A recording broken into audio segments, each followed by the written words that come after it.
We have four awesome speakers for today's presentation. First, we've got Paul Brown, our Vice President of Sales here at Texthelp. He oversees all our marketing, sales, and implementation efforts for Read and Write, EquatIO, and all of our other Texthelp products in the western half of the continent.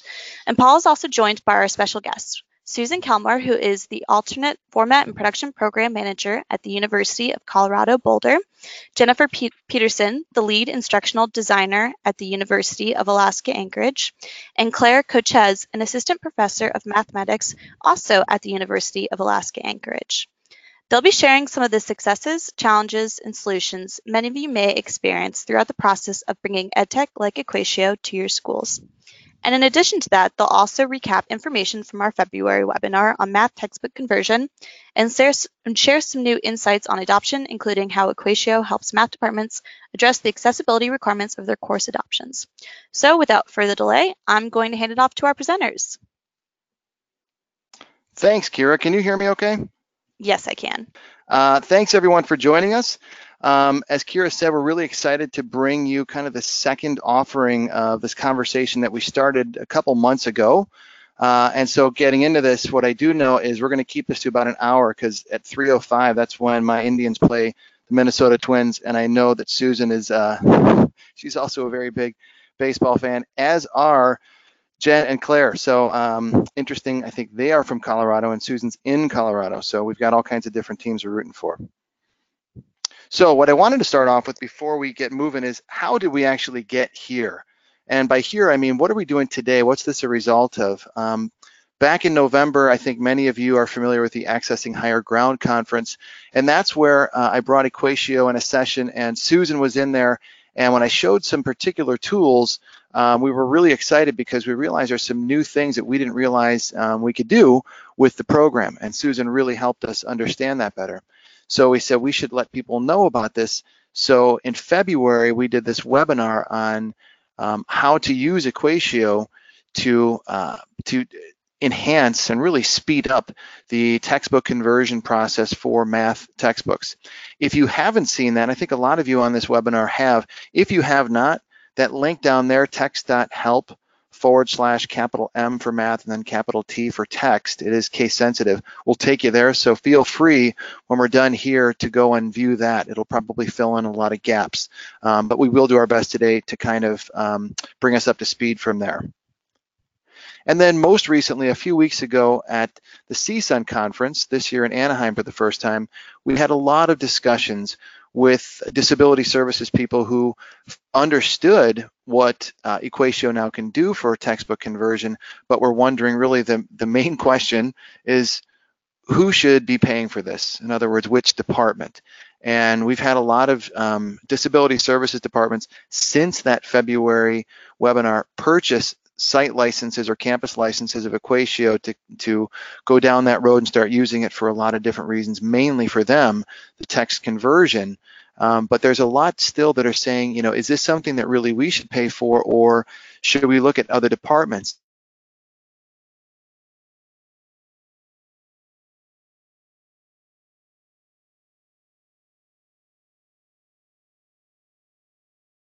So today what we're going to do is we're going to get a recap of EquatIO. We're going to do a recap of the textbook conversion basically from Susan, so she can kind of run us through that again. And then hear Jennifer and Claire's stories there at University of Alaska. And then throughout, if there's any questions, go ahead, you can add those, as Kira said, to the chat box or to the question box, and we'll be happy to answer those either as they come up or by the end of the session. So a little bit about EquatIO. It's only about 2 years old. It was launched in 2017. Originally, really what we wanted to do is make something that made it easy to create digital and accessible math. So speech input, prediction, handwriting recognition, those sorts of things were paramount in the beginning, as well as students who were particularly using like Google Docs could actually collaborate and use Google Docs the way they were in other core classes like science and social studies and that sort of thing in the K-12 market.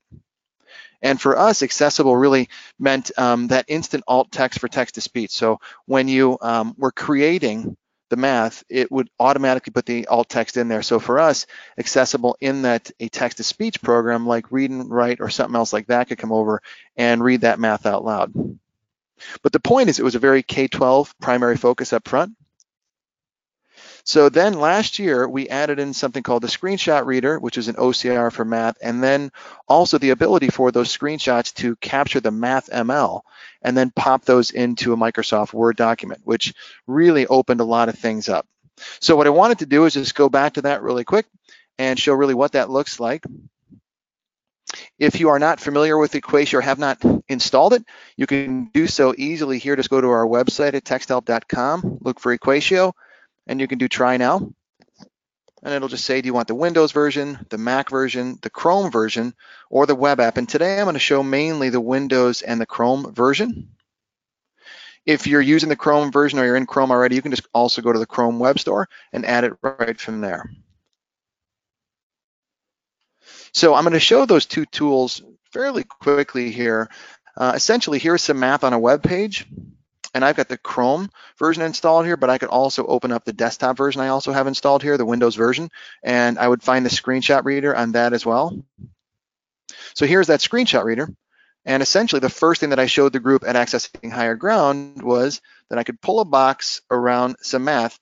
When I let go, we're going to do an OCR scan, and then we're going to read that math out loud.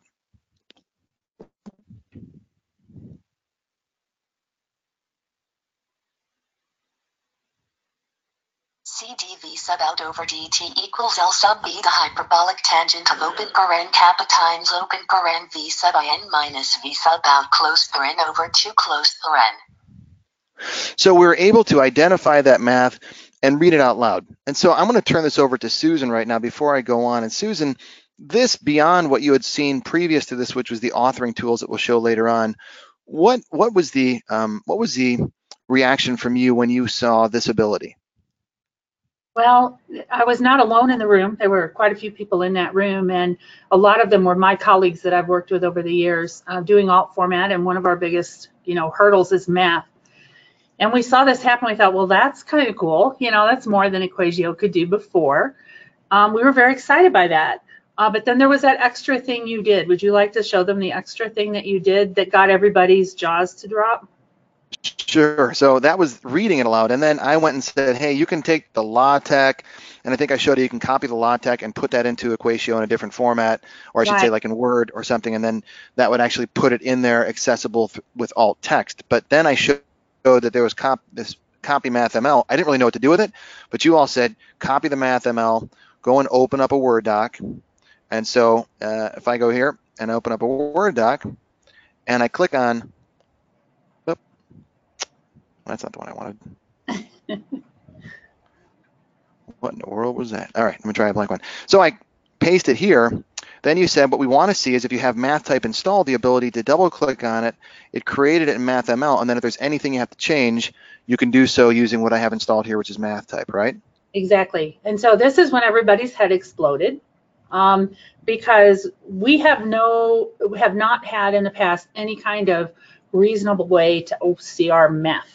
And that being able to OCR math is a huge leap past what we were doing to create accessible math for students.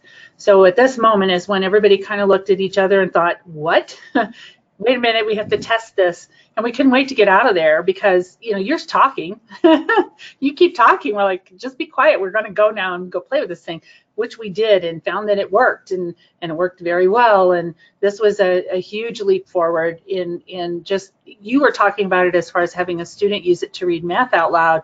We were seeing it as a production tool, something that could cut our time down and the effort we had to do to create accessible math. So that's what happened in that session. Great. So I'm actually going to go back to this, and if I'm going to run through kind of a look at what we did in the last webinar. Again, some people may want to see this in more detail. Go ahead and jump on that last one, and you can see this in more detail. But essentially, what you taught us then is that the old way versus the new way now. The old way being with math type, where you'd had to start from scratch. There's your original PDF of the textbook. You'd create the Word file, and then you'd have to look at the math and then create that math from scratch in math type with MathML, which, according to you, what you told us is that's kind of time consuming, and there's an opportunity, obviously, for human error there. Is that correct? That's correct. And we played with it enough to see that it works well enough that it takes out that human error factor. And that for us is big because we're producing a lot of material with a handful of student staff, and having to quality check over and over and over again to catch those little mistakes, that costs time, and time for us is money. Obviously, it's true for everybody. But having to type by hand, you can have errors, but it's just slow. You're manually putting this information in. So then you'd move from there, then you'd get that done, and then you'd complete that in there. And then really the new way, so to speak, with EquatIO is there's your PDF. You just use the tool I just showed, the screenshot reader. You copy the MathML, and then you take that and paste it in, and it's done. And so from your explanation to us, what this does for the traditional textbook conversion, and your office does this a lot, right? Because you're kind of a shop where other colleges will send their textbooks and say, hey, can you convert this for a student? So you guys really do a lot of this, right? We do a considerable amount. And I just signed another contract with another campus. We have one in talks. So we're up to about 12 campuses that we're doing STEM conversion for, primarily math. So it's a big deal for us, and we have to bill that out to campuses when we do the work. Well, if we can produce in a third of the time or 25% of the time we were doing before, that means we're not billing so much out to these clients, and we can get it done quicker. So instead of it taking 6 weeks to do a pre-calculus book, maybe it takes us 2 weeks or 2.5 weeks to finish that work. So the student who actually needs the book gets their materials quicker or on time, based on a deadline. So there's a big deal, with EquatIO as far as how it can push us through a lot quicker. We can do a lot more volume. We can help a lot more people this way. Right. And so you said maybe an average book might take you 150 hours or so to do, which would be about, let's say, $9,000 of student worker time. And you said once you started using EquatIO, it can cut those hours down significantly. In this case, by 2/3, but you said sometimes it's even more than that, which means you're obviously saving that student work time.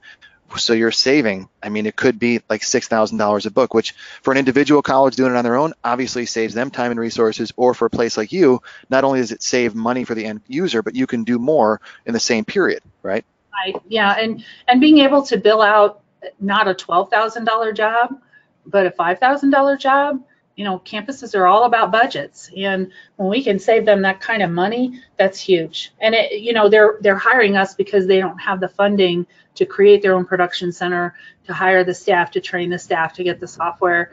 But then when we send out a giant invoice for a book, that's painful too.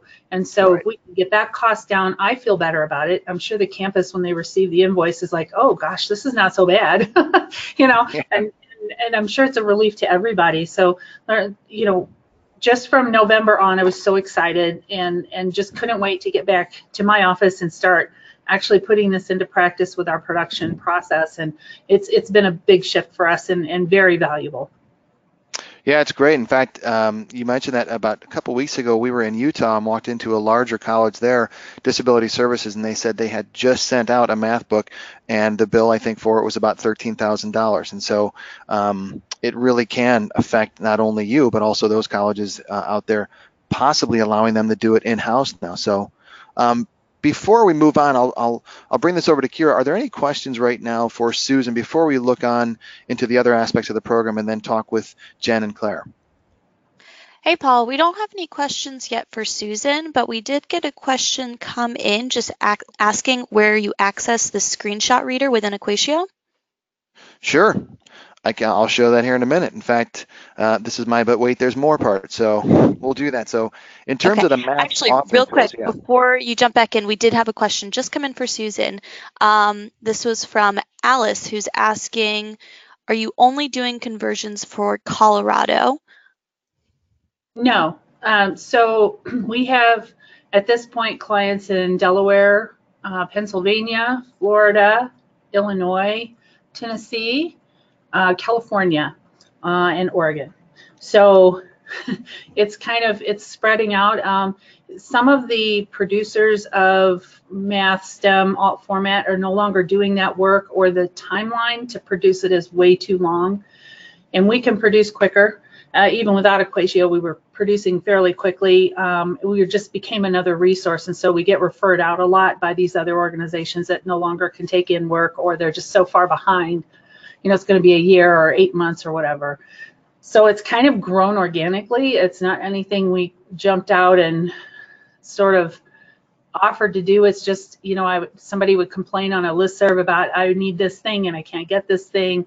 And I'd offer for our lab to do that work because we had a system in place to do that. And it just kind of has grown from there.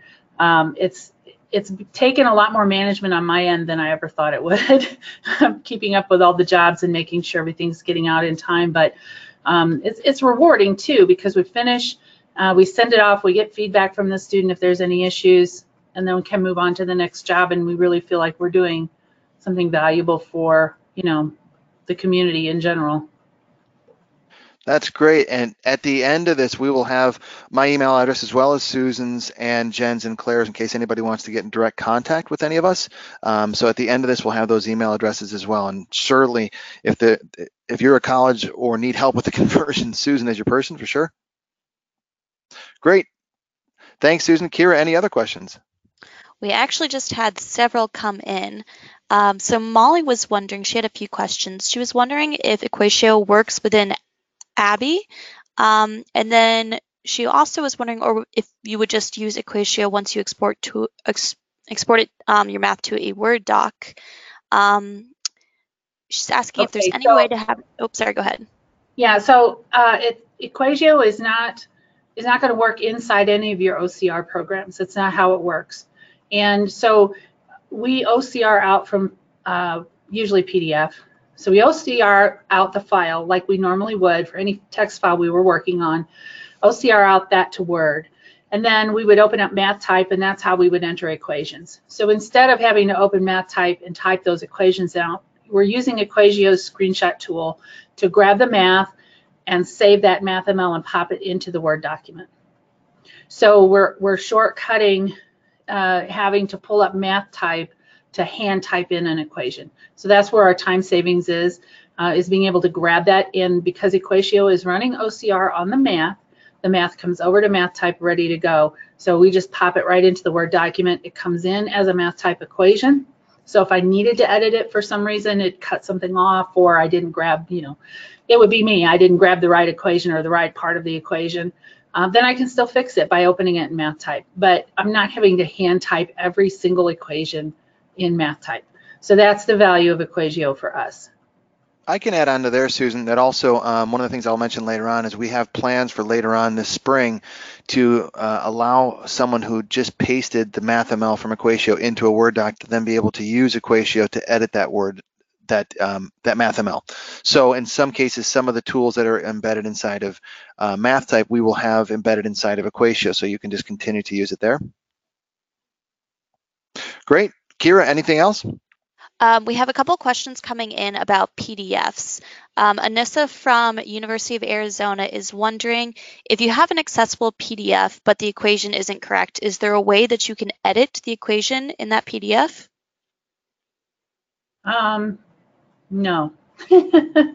No, because math is never going to be read properly in a PDF anyway. And that's just the way the PDF renders. So the text renders out okay, but the math is not, because math is a language. But what you can do is add alt text. You can add text into a PDF if you want. And that screenshot tool, Paul, can you pull that back up? Or I want to see the choices, because one of the choices is to copy the spoken math. I don't think you can do it inside Chrome, though. You got to do it. There you go. Yeah, so I can do it here. No, because I think if you do it here, you'll only get MathType and LaTeX. Oh, right. You need the desktop version. Sorry. Yeah, you need the desktop version. So while Paul's doing this, I'll keep talking. So when he clicked those three dots and it showed copy LaTeX and copy MathML, there's actually more choices on there on the desktop version. And that's what we're using to create math. So you can actually copy the spoken math. You know how she reads this, she's going to read it. You can copy that spoken text, which basically becomes long description math. It's not perfect, but it's pretty close. So you could do that and pop that into the PDF as alt text. behind that image, because math is an image in a PDF, or you can just add it as text to that document so that the student would be able to read through the written description, the long description of the math, but you're not going to be able to make the math in the PDF read like math, looking like math. I hope that makes sense. It would have to be an additional thing you would add into that document. But if a student has EquatIO, because they've got read and write and they've got EquatIO, they can use the screenshot tool to read the math out loud as they go through that document. So if they've got a PDF and they're using read and write to read the text, and they've got EquatIO, then they can do the same screenshot thing and have it read that equation out loud as they're going through. The fraction with the numerator 34 and denominator. Okay, great. Thanks, Susan. Hopefully that makes sense. All right, Kira, any other questions? We had one question just come in from Cindy asking if there was a way you can adjust the reading speed or voice within EquatIO. Not yet. We know that that's going to be something people are going to want more of, so we are working on that as well. People have heard me say this before, but we're kind of flying the plane as we build it, or building it as we fly it, in that we continue to add more development into EquatIO depending on what feedback we're getting, what needs are out there.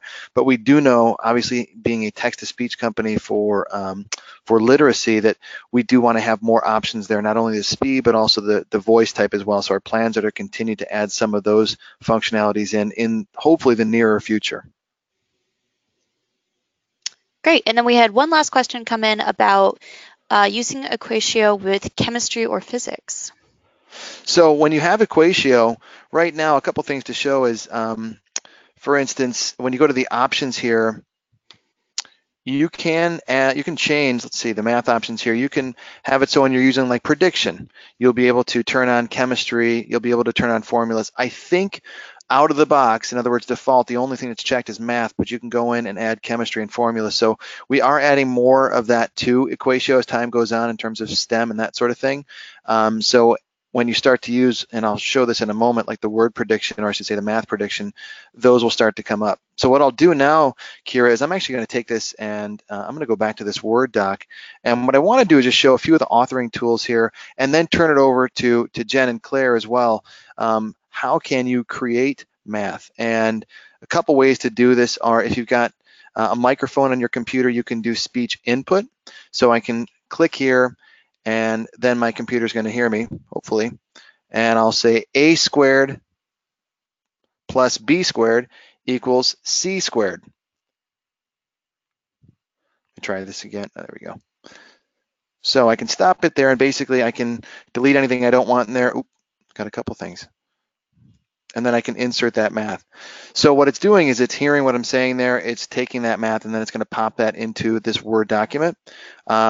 It is, and I should bring this up, that it is actually, you can use traditional keystrokes that you would normally use, like tabbing through different options to be able to do it, and then return to activate that as well. So a lot of that is now built in to EquatIO.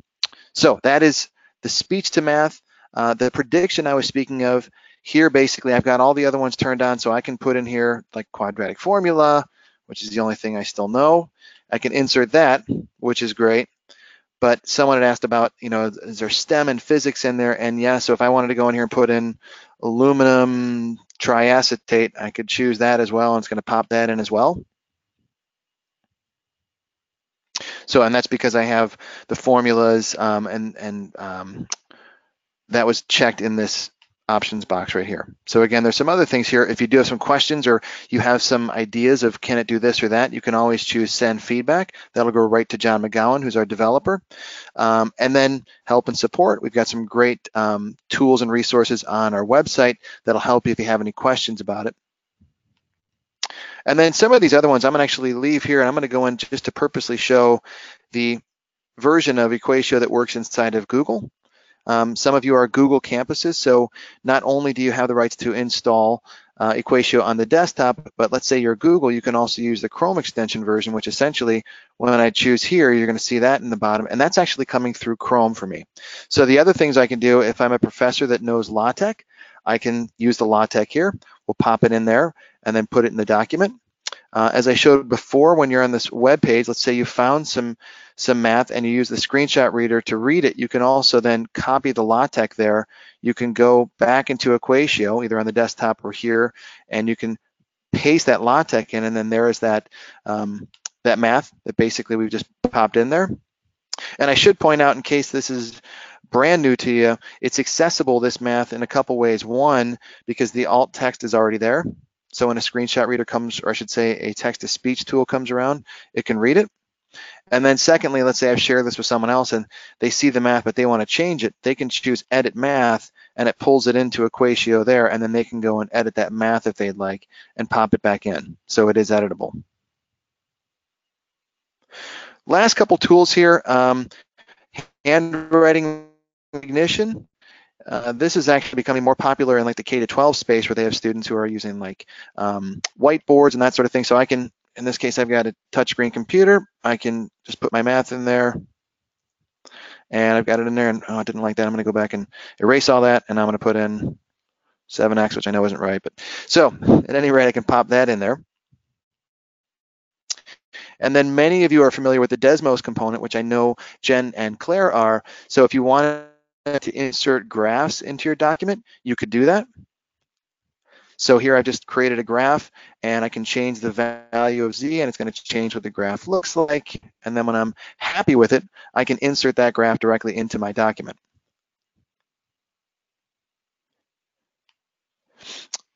And then at the bottom here, you'll see there's this math space, which I'll show in a moment. You could create something in math space and then bring it into this Google Doc or into a Word doc. There is a component here, EquatIO Mobile. On the last webinar, if you watched that, you could see me actually take some math that's in front of me in handwritten form, take a picture of it, it digitizes it, and then we pull it into EquatIO, which is great.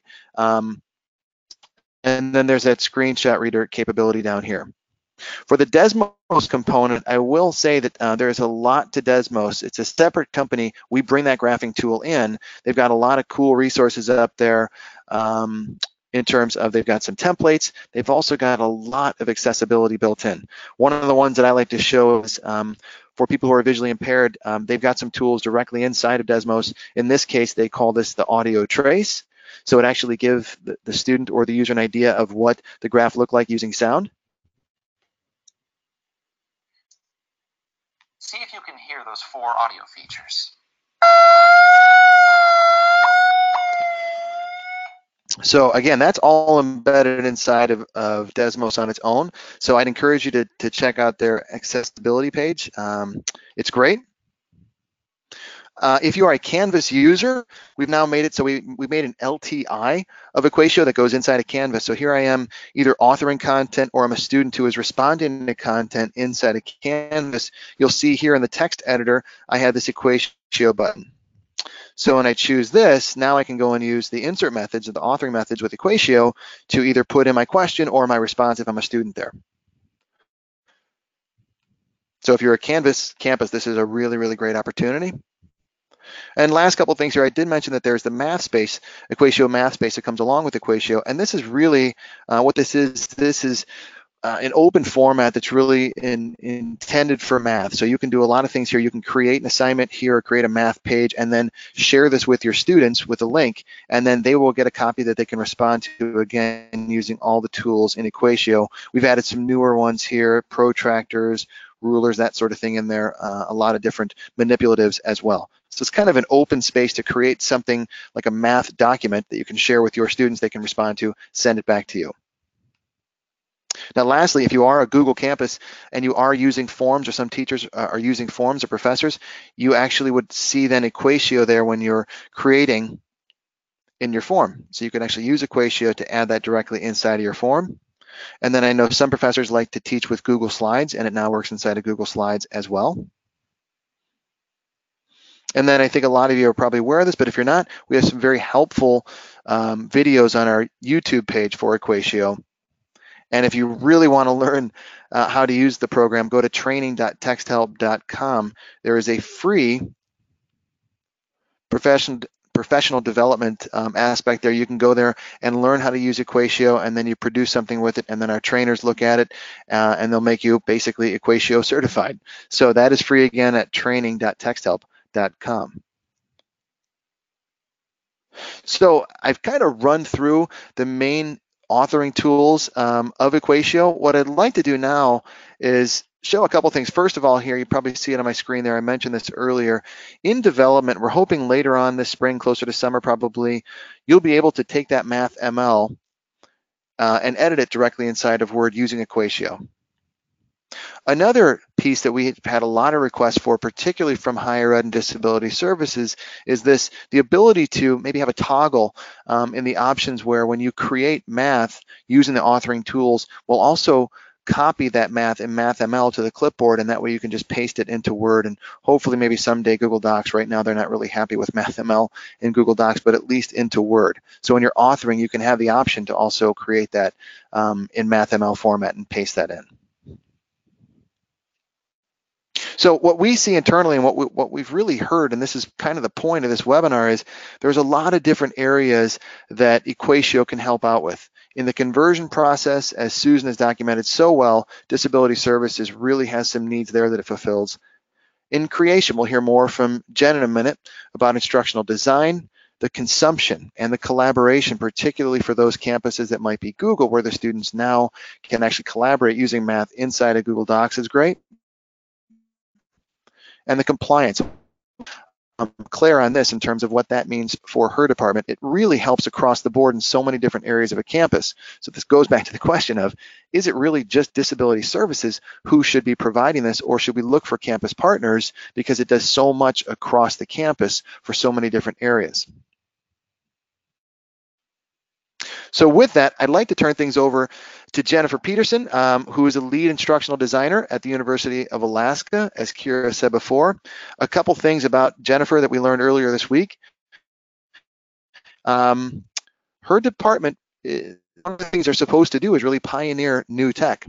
So she was looking for an accessible math tool, something like EquatIO. She happened to be at Accessing Higher Ground, and that's where she saw it. She was in one of Susan's sessions where she talked about EquatIO. And so now her department is actually funding EquatIO as well as our literacy program, Read and Write, for the campus, which is really exciting because we're starting to see this UDL where if it's going to be truly UDL, it shouldn't be necessarily provided by just disability services. So this is really exciting to hear this for the University of Alaska. So Jennifer, I'm going to turn things over to you. Thanks so much, Paul. And I just want to say thank you right up front for giving Claire and I the opportunity to come and join you today, because we are actually incredibly excited about EquatIO and what that's going to mean on our campus here. And like you said, my department is in charge here at the Kenai Peninsula campus of kind of pioneering the new technologies that are out there. And you know, we deal, of course, in the instructional design with the creation, but also that last C that you shared is compliance. Within my department, we are the folks that our faculty reach out to that say, how do you help me do this? How do I make it compliant? And math was the one that, for me, I don't speak math, and neither do any of my instructional designers. And I'm sitting here, you know, kind of searching the internet saying, how do I help them so that, you know, we can do all these fun things that you could normally do in a math class face-to-face that, you know, you maybe struggle a little bit with the online version. And I ran across Susan's proposal for AHG, and I said, you know what, I absolutely have to be there. I have to be there. Like, that's the whole entire reason that I went to that specific conference, so that I could get some information that I can bring him back with me. And I'm thinking in my head, you know, I'm a reasonably intelligent person. I can figure this out. And I'm sitting in Susan's workshop, and I literally emailed Claire. I said, I'm in over my head. I'm in over my head. I'll get you all this information. I'm going to send it to you, but I'm in over my head. And anyways, by the end of that workshop, when, you know, Susan was like, I'm going to show you everything that we normally do, and then I'm going to blow your mind, which she did. It was magic. I get to the end and I'm like, oh my gosh, Claire, you are going to love this. We have got to get this on our campus. And the other thing that I wanted to say about that specifically was, you know, one of the things that we like to do in pioneering things is get the tools into the hands of the people who can use them. So my personal kind of fear was, if this came through DSS, we would not get it into the hands of the people that we wanted to get it into, right? Because then you run the risk of faculty saying, well, I don't have a student with accommodations, so I don't need to worry about it. And I didn't want to lose the wow factor of look at all of the fun things that you can do with this and how it's going to change your what you do in your class. And that's the elements then that we as instructional designers can come back in and help with. You know, we're not necessarily having to become experts in how to make that math accessible, but now that it is accessible, what can we do to expand what you do with it? Hey, Jennifer. Yes. Thank you very much. A couple clarifications. First of all, so you went to Accessing Higher Ground just to really see Susan's session? Yes, I did, actually. I did. It's got to be good for Susan to hear. So in that, when you went there and you sat through it and you said, you know, this is good, and then you just explained now that it's better for it to come through an instructional design department, are you saying, you know, from a disability services perspective that there might be a stigma if someone said, oh, that's disability services, you know, I definitely don't need anything from that? Is that what you're referring to? So I hate to put words in, you know, other people's mouths, but from what I see in working with faculty on the ground, I think there is still that stigma, you know, where accessibility and accommodations are used interchangeably when in fact they're two separate things. So I wanted to avoid from the get-go here locally people saying, well, I don't need that because I don't currently have a student who needs accommodations. So kind of changing the mindset and changing the culture from that universal design perspective and saying, let's make this accessible for the widest amount of users as possible from the beginning. That's been a kind of our experience too, is that, you know, we've talked about UDL for so long, but really if it comes just from one department, it's really not UDL. In other words, it has to be outside of disability services for someone to easily look at it through a different lens. And so that's why it's so exciting to have someone like you who's looking at this through that lens and bringing it in that way. So that's great. I didn't mean to cut you off there. Please continue on. Oh, no, you're fine. You're fine. One of the other things that we're working on really hard here locally is retention. And this is something that I really feel like EquatIO is going to help us with. You know, math sometimes can be pretty frightening across the board. So if we can find a way to make it accessible, not just from that disability services perspective, but accessible in terms of you know, working with a pen and paper and finding the new ways that we can, or finding ways that we can meet students where they're at and not make them have to learn another program in order to do math, then I think that's going to help in our retention efforts. And if you want to go ahead and switch the slide, we kind of talk a little bit about retention and also remedial courses. One of the things that we're pretty excited about here is the idea that we really believe that EquatIO is going to help reduce the number of times that students will need to take a course. And that's, again, because they're not going to need to learn an additional program in addition to learning the math itself. So for us locally, then, you know, I am pioneering it this year, and I think we're going to hit the ground running with it and build excitement across the board. And then from there, we can have a conversation, you know, kind of locally within our leadership of what other campus partners can we look at for sharing the cost moving forward. That's fantastic. And actually, I put these quotes up because we talked the other day, and these were some of the things that really stuck with me. And that retention, as you said, I think that remedial courses piece ties back into that retention of students will be able to not spend as much money and time doing all that remediation, and that just helps them across the board. And some of those students that might not have the money or the time or just get kind of tired of it, those are the ones that are at risk for dropping out. So I think it definitely helps along those lines as well. I appreciate that. That's fantastic. So next year you'll kind of look and say, okay, well, we brought it in. Who's valuing it? And what we're understanding more here at Texthelp is, and we've seen this for a few years now, when we have a campus that'll say by read and write, used to traditionally come from disability services, but more often in the last few years, we've seen it come from IT. We've seen it come from, in some places, international. But the best I'd say is when there's different departments that all pitch in, and that way it's spread across. And we talked about that the other day, didn't we? We did, yes. And I really feel like, at least for us, that's going to be what happens when we can build the excitement and show how it not only works for students who do need those accommodations. It not only helps math professors, it, as you said earlier, it helps with all STEM. And then the read and write, and Claire's going to talk a little bit about how the two of those we see working together. So I don't think it's going to be difficult for me to find those partnerships in terms of moving forward and continuing to pay. It's sharing the wealth, I guess. Yeah, well, I think that we've seen that where you spread it across and everybody's got buy-in, and that I think that's kind of one of the keys there is that there's skin in the game for more than just one department. They all want to see it work and they're all willing to contribute there. So that's great. I want to pause here before we move things over to Claire and just check with Kira. Kira, are there any questions for Jennifer at this point?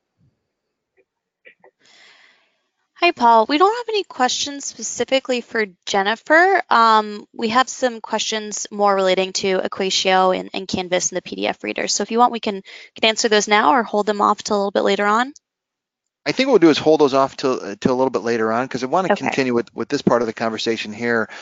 Jennifer, thank you so much. It's interesting. Last year at Accessing Higher Ground and at CSUN a year ago is when we first really started hearing from instructional designers at those conferences, and it was because of EquatIO, because you were looking for something for authoring accessible math, and that's really when we first started engaging with people in instructional design. So this is really exciting for us. Thank you.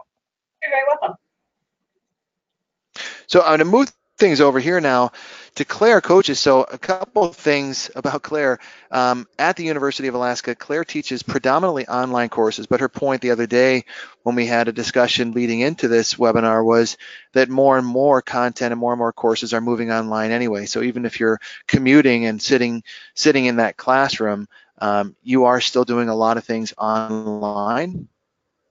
She mentioned that the current math flow, she may not have said awful, I think she said just tedious. I think I just threw that in there, but you'll see she's got some great examples here she's going to show us about how tedious the current workflow is for math, and that she was looking for an easy way to insert the accessible math. And so when Jennifer called her from Accessing Higher Ground or was texting her and said, "You've got to see this, it's magic," it seemed to be what they were looking for. So according to Claire, what she had said the other day is EquatIO really makes the math easy and also compliant. And so without further ado, Claire, can you hear me? Yeah, I can hear you fine. Great. So the only thing I didn't think about coming into this was you've got some transitions in your slides. So I'm going to do my best to walk with you through it. All right. So basically what I want to talk to you about now is what this EquatIO tool brings to the table for us. I teach at Kenai Peninsula College, which is a community campus of the University for Alaska, specifically the campus that's located in Anchorage. And I'm an assistant professor of mathematics. And I've also done some physics, so the science piece I absolutely resonate with. So let's go ahead and move to the next slide and kind of talk about math and the computer. Now, first of all, being a mathematician, physicist, and former engineer, I know that computers would not exist today without sophisticated mathematical ideas. That's what enabled this technology to happen. However, sophisticated mathematical ideas are their own language and their own symbolism. So go ahead and click. We have very complicated things that we have to do in math that has its own language, but our computers have what we call a QWERTY keyboard. And there is nowhere on this keyboard where the complicated symbols that make math so elegant and sophisticated and concise can be easily accessed by anyone, even somebody who knows math intimately, let alone a student who is a novice moving through this system. So we have to have something that makes it easier to do in an online environment, especially when we get these digital natives coming through the system. I want to talk in the next slide a little bit about some of the histories. When we start talking about math online, we started with a correspondence model, which meant students had to mail stuff in. Go ahead and click. That meant a huge and sometimes overburdensome delay in getting feedback back to students, which we all know is one of the top needs for students to really learn and excel in an online environment.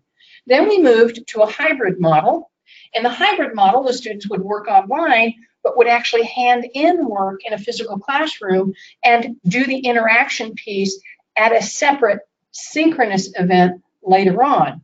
We also have an alternative notation model that we can use the QWERTY keyboard for.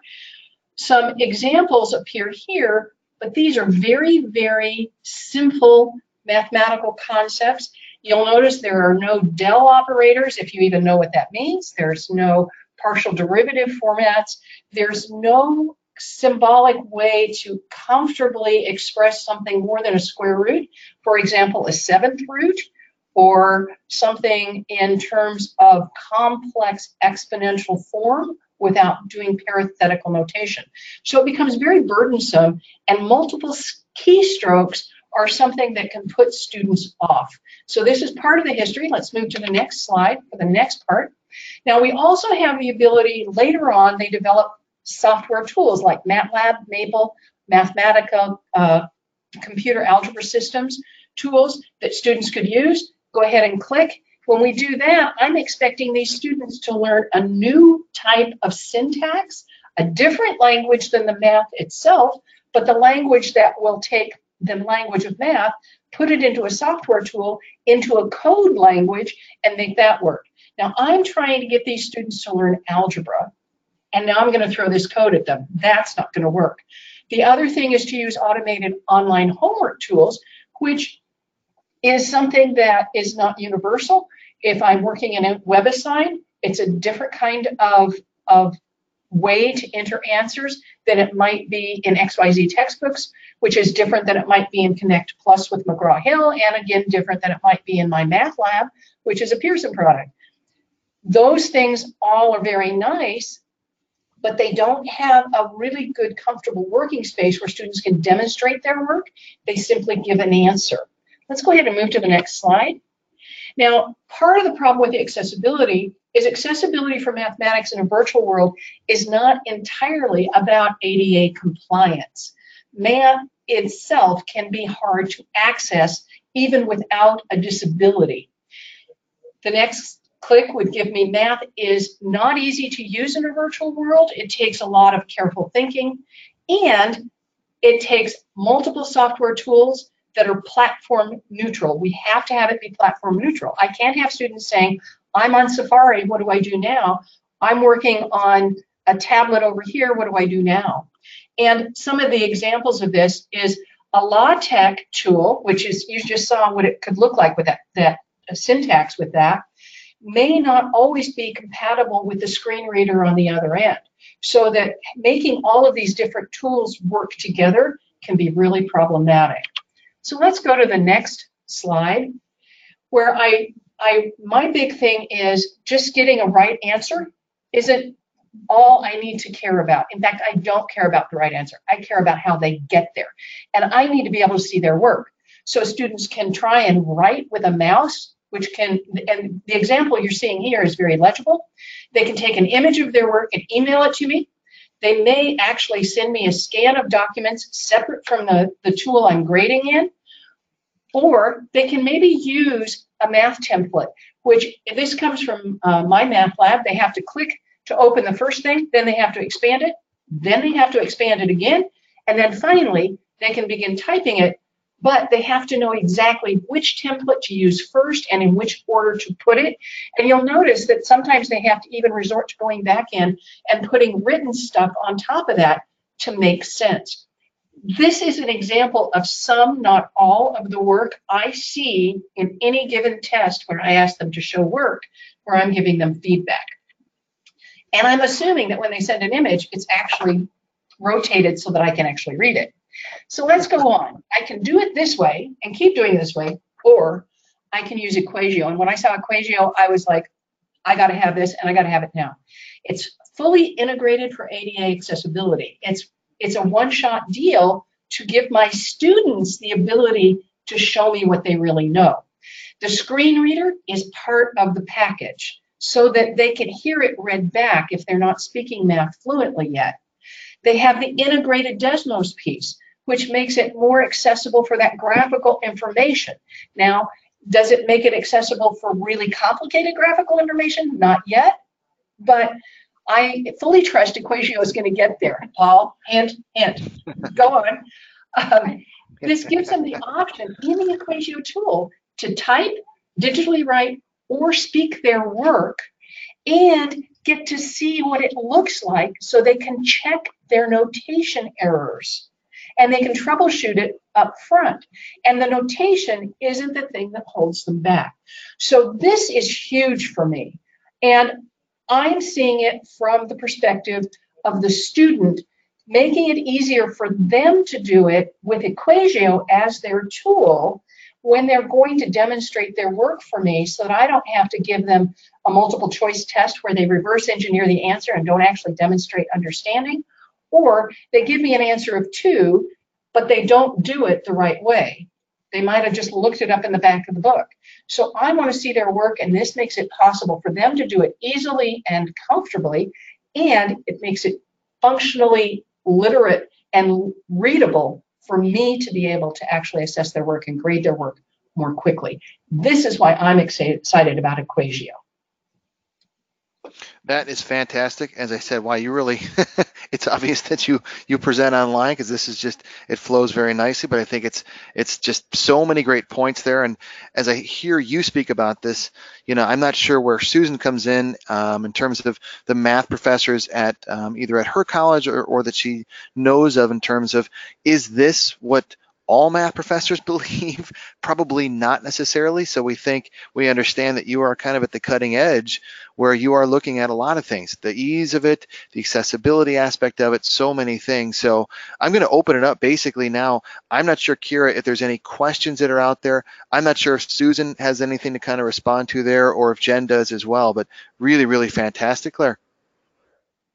Yeah, I just want to say Claire knocked me over on Tuesday, because she's definitely very forward thinking, and this is not something, you know, we always have difficulty getting faculty on board with things that they could do on their own and should probably try to do on their own. So this kind of gives us some hope on our end about how we can approach math faculty about some of these new tools, because it is a game changer on multiple levels and for multiple different constituencies on campus. So, and I was very excited to hear Claire talk about this on Tuesday as we prepared for our presentation today, and it really gives me some great hope.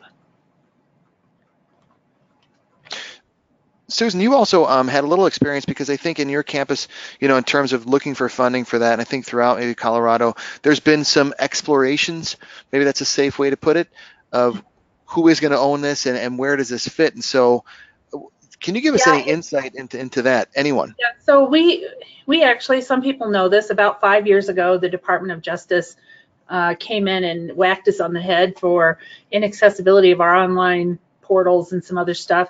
And as a result of that, there was a department created that was associated with our information technology departments, our IT department, to work on these issues. And of course, it's broad, it's huge. It's not just, you know, the portal that they register through. It's the, you know, was our learning management system, which then we dumped D2L and have gone with Canvas, and looking at other ways that we can make sure everything is available and accessible to everybody. So this is something that was taken on by the IT department. So it is actually the IT department that is going to pay for EquatIO here. And we are also moving away from our current Kurzweil licensing structure and taking and turning to read and write, because of the improvements that have been made, you know, across the board, not just with read and write, but with adding EquatIO and some other things. And so we are a large campus. I'm with the University of Colorado Boulder. We are enormous, 36,000 students. The money flow is a little different here than it would be at a smaller campus or a different campus, but we do at least have the financial support here, and we're not going to have to nickel and dime from a bunch of different people. It's, you know, I'm thankful for that. We realize we're at somewhat of an advantage. We also could pay for EquatIO with the money that we have taken in from doing outside projects. So that's kind of a shock, right?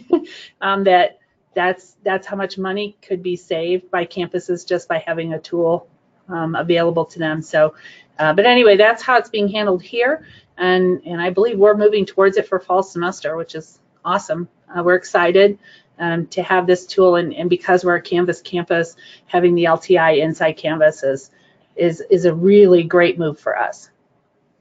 That's great. First of all, I appreciate the plug for Read and Write. Secondly, I think you're right. I mean, you look at this and there are many different ways you can rationalize this. And when we look at the cost of it, which I'll show in a moment, just so everybody knows what the domain costs are, campus licenses are, generally, if you're doing your own in-house stuff, you do one textbook and it probably pays for itself. Claire, Jennifer, anything else to add on top of that? I think the first thing that comes to mind is how quickly can you get it in Blackboard? Yeah, well, we're working on it. The LTI integration is not something we can do overnight, and so with our developers, we kind of had this priority list of things. And quite frankly, as I said earlier, you know, this out of the gate was really a K-12 tool, and now we're just seeing how valuable this is in different ways from the accessibility side for higher ed. So we're looking at that now in terms of what can we start to do to make this easier to integrate in higher ed settings. And we know that Blackboard obviously is used in a lot of colleges. Canvas seems to be the one that's scooping up most of the business anyway. If you look at the one that's growing most, not only in higher ed, but also you could argue in K-12 as well. I'm going to pause here because I want to ask Kira, there was a couple other questions I think that you said before we finish things up here.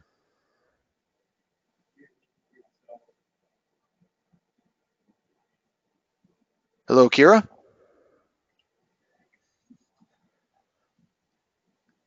Kira may be gone. Well, can you hear? Yep. Can you hear me now? One last thing I did want to show. Yep. Okay. All right. Great. Sorry about that. Okay. So we had a question come in, particularly asking about pilots for EquatIO, and specifically piloting EquatIO within Canvas. We can do that, and if you let us know, in fact, one of the things I'll end up with is just a list of a few things that we can offer you moving on. One would be a pilot. If you want to take 30 days or so to turn that on, we can turn it on for the Canvas domain, and that way anyone's going to see that the EquatIO button there in that text editor. So we're happy to do that. My information will be here at the end in a moment, so anybody can email me if you're interested in doing that. We can definitely set that up. Great. And then we had a couple of questions as well asking about EquatIO's integration with JAWS or McGraw-Hill's ALEX math software. I'm throwing that back to Susan. I'm going to say no and no. There are some features of Read and Write that are accessible by screen reader, but as far as EquatIO is concerned, not really at this point. And I know this is the thing we're always told, universal design has got to work for everybody. Absolutely everything has to work for everybody. And we love thinking of that as a goal, as somewhere to get to.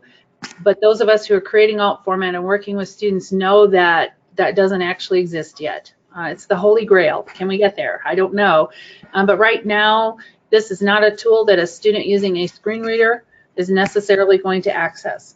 And it wasn't its intention when it was created, but now that Texthelp knows that this is something that they can look at, they are looking at it. How we get there, when we get there, not so sure about that. And what was the second question? I'm sorry. It was Alex. Alex. Oh, Alex. Alex needs to die in a fire.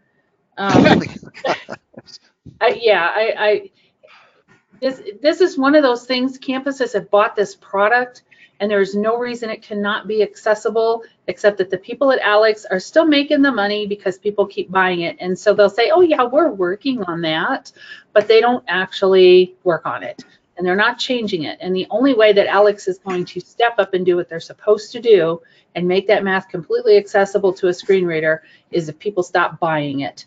And so the screenshot reader may work in Alex. It should. It depends on how locked down the computer is that the student is using to take their test, because a lot of times we lock down, their access to other features on a computer so that they don't cheat on their test, because Alex is a placement test, so it is kind of important that it's done with integrity. But it should work as a screenshot tool. It's just not going to provide full screen reader access, but Alex doesn't anyway, is not accessible by screen reader for the most part. So yeah, I still think Alex should die in a fire. So well, and I will say speaking of that, we are looking at ways that we can make it so you can turn off certain features for particular students. We've done that with Read and Write, and so with EquatIO, we know that that's on our roadmap to be able to say, well, this student at this time is not going to be able to use this part of it or this part of it, maybe for testing purposes. So we will get to that point, and that's definitely on our roadmap. Any other questions, Kira?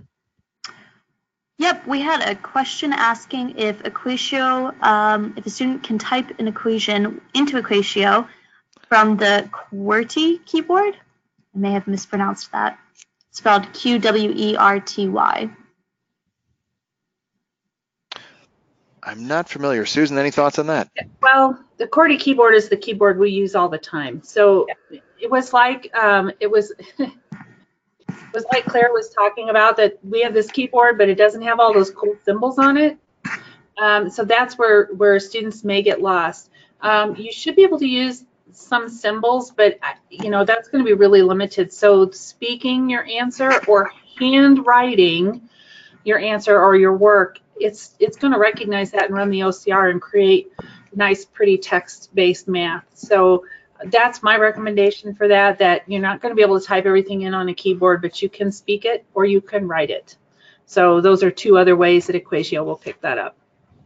That's great. I'm going to move on because we've got to kind of look at the time here. One last thing I wanted to get perspectives from not only Jen, but also Claire, maybe Susan on this.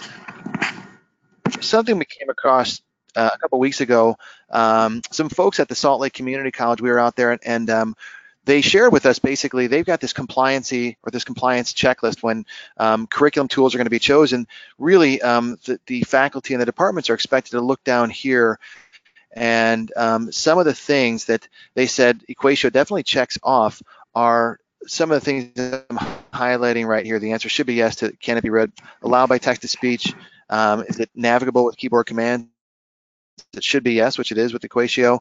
Alt text, is that available? Yes. And then down here, how is it rendering it? In this case, math type, we can do it that way. So this type of checklist, when it comes to compliance, we understand not every college is doing this, but it's happening more and more. So I'd invite our panelists before we finish up here. Any thoughts on this? This is Jen. I definitely think that this is going to be kind of the way of the future, right? We are seeing it across the board in higher education, moving towards, that greater compliance to Section 508. And from that instructional design perspective, we here locally are working on something like this. So you have the question, you have your preferred answer, and then my department comes in and says, here's the training if you answered no, or, how to make it work. So for me, when I look at stuff like this, I'm looking at it from the perspective of that third column that's kind of missing, the training piece of it, and saying, now we don't have to become the math experts. We have a tool that we can put in place that does the expert part for us, and we can get back to the business of designing how we can, use it within the individual courses.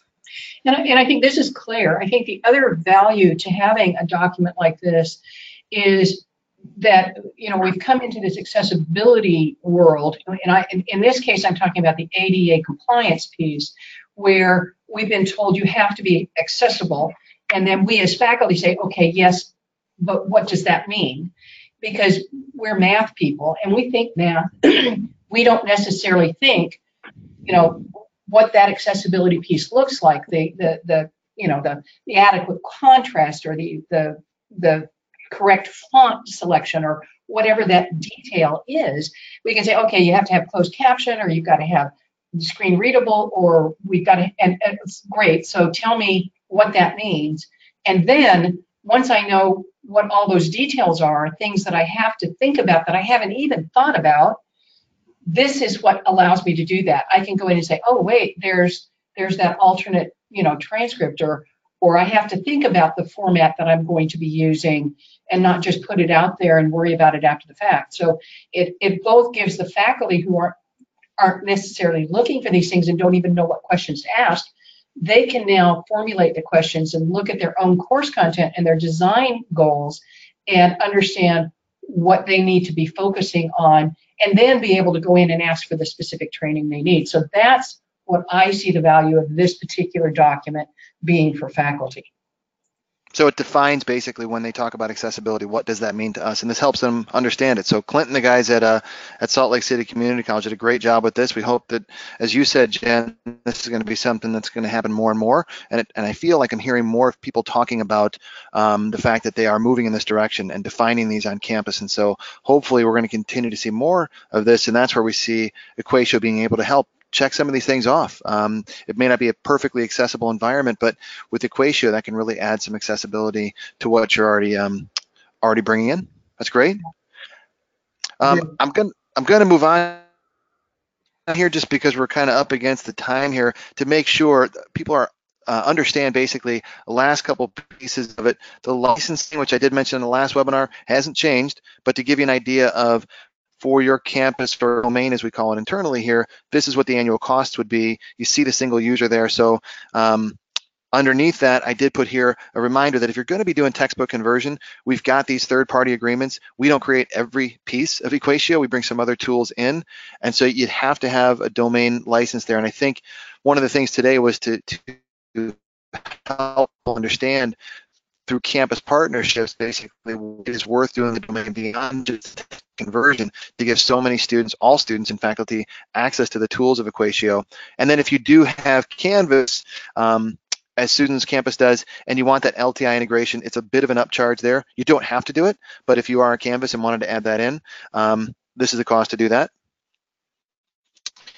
If you are a read and write customer, basically, EquatIO, you can knock 25% off of that, and we prorate it to the time of the renewal for read and write. So if the read and write subscription is up in July, we can do a 3-month right now to get you there, and then it meets up with there.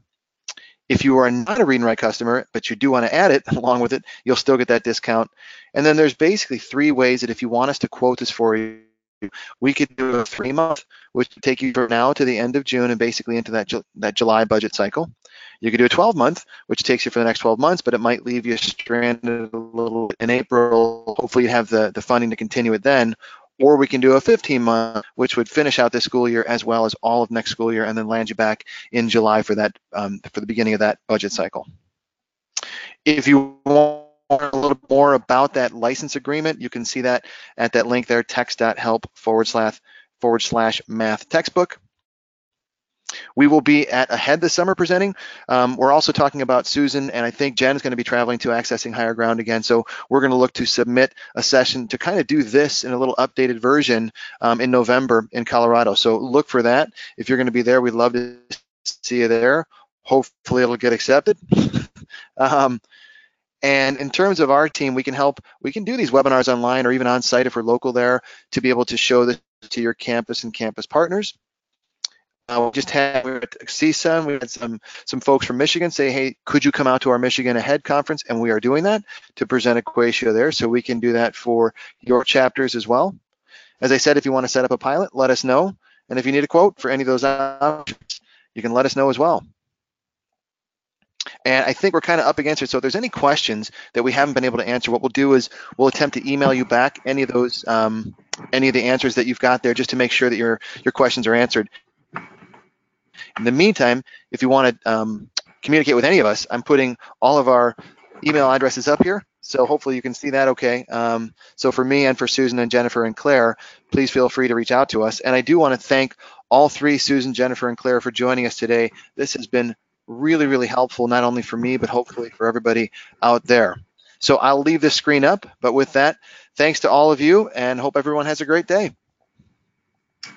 Yep, and just to add into that, we're going to be sending out an email either tomorrow or on Monday with some resources as well as the recording to this webinar, and we'll follow up with any of those questions that haven't been answered, as Paul mentioned. So thanks again for joining us, and I hope everybody has a great rest of their day.